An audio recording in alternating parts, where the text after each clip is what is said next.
पोरो, शाळा शिकून काही फायदा नाही जर आपल्याला हे कळलं नाही. मला एक सांगा, पाणी आहे, तेल आहे, डिझेल आहे, पेट्रोल, याच्या सगळ्यात जड काय असं ना उचलायला? काय सर, काय विचारता तुम्ही? सगळे सारखेच असतील ना. सारखंच, कारण लिक्विड आहे. पॉज करून तुम्ही सांगा कॉमेंट मध्ये काय असेल. याचा आपण आता डेन्सिटी, घनता हा टॉपिक अतिशय महत्वाचा शिकणार आहे. तर सगळ्यात पहिले मला सांगा, आकारमान म्हणजे काय? व्हॉल्यूम. तर आपण ही जी रिकामी बॉटल आहे सेम मापाची, बरोबर आहे. या सेम मापाच्या बॉटलमध्ये सेम आपण 4 लिक्विड्स भरलेले, पाणी, तेल, डिझेल, पेट्रोल, बरोबर आहे.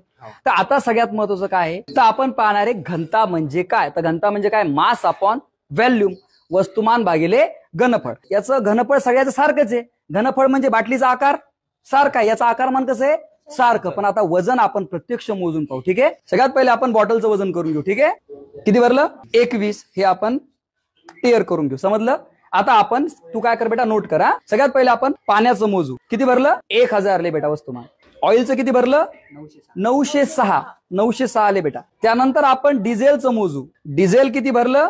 807 भरलं. पेट्रोल, तर पेट्रोलचं पहा किती भरलं? 736 भरलं. आता मला सांगा, हे वजन सारखं भरलं का? इथंच तर फरक पडला घनतेचा. तर घनता म्हणजे काय? हे पहा, घनता जी आपण बॉटल घेतलेली आहे त्या बॉटलचं घनफळ काय आहे? 1000 सेंटीमीटर क्यूब. तर याच्यामध्ये आपण फ्लुइड भरलं. हे तर आपण जे पाणी भरलं ते किती भरलं? 1000 ग्रॅम. तेल किती भरलं? 906 ग्रॅम. डिझेल किती भरलं? 807 ग्रॅम. पेट्रोल किती भरलं? हे सगळं ग्रॅम मध्ये. या सगळ्याला आपण 1000 न भागणार आहे.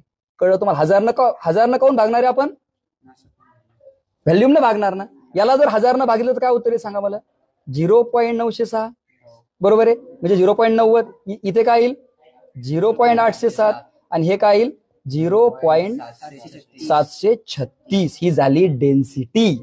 तर आता काढली आपण डेन्सिटी. कळलं का डेन्सिटी कशी काढतात? कोणतं जड, कोणतं हलकं, एका मिनिटात प्रयोग करू आपण. हे तिन्ही गोष्टी आपण या कंटेनरमध्ये टाकू, ठीक आहे. सगळ्यात पहिले पेट्रोल, त्यानंतर ऑइल म्हणजे तेल, आणि नंतर टाकणार आपण पाणी. तर हे पहा, पहिली आपलं वॉटरची लेवल, दुसरी लेवल आहे ऑइलची, आणि तिसरी आहे पेट्रोलची. आता याहून काय कळलं? सगळ्यात जास्त घनता पाण्याची, त्यानंतर तेलाची, आणि त्यानंतर पेट्रोल.